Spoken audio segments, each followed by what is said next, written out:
actually able to do that. So his family knew how much he loved the natural beauty up here on the St. Lawrence River. They decided that if you do see them, please point them out to the rest of the boat, because I'm sure we would all love to see them too.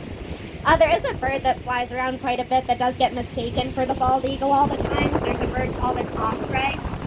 So osprey are eagle-like birds. They're kind of smaller than the bald eagle, but they have the same white head on them. So a lot of people will get them confused when they see them flying around. There are a ton of osprey up here where there are only a few bald eagles.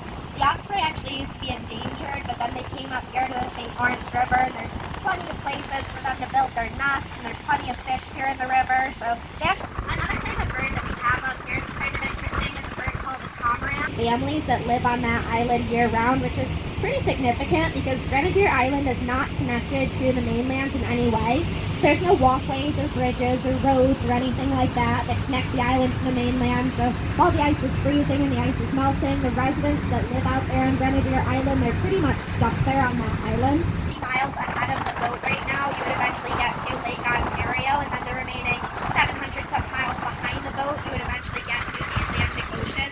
We are very far upriver, so this is all fresh water. We don't get any of those salt water. Used to be that high platform. That was where our boat sat because the water levels were so high. We had to build docks up on top of our docks because the water was coming over the top of the docks. So that's been quite a problem, especially for these people who live on the islands out here. A lot of their docks and their boathouses were all underwater for most of the summer. Up to our right-hand side right now, there's a village over here. It's called Rockport, Ontario. Rockport, Ontario is sort of the sister village to Alexandria Bay. So a lot of the villages over on the American side, they have a very similar village directly across from them over on the Canadian side.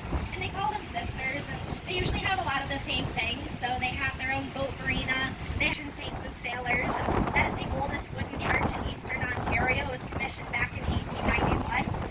Back during Prohibition, so once again when alcohol was illegal over in the United States.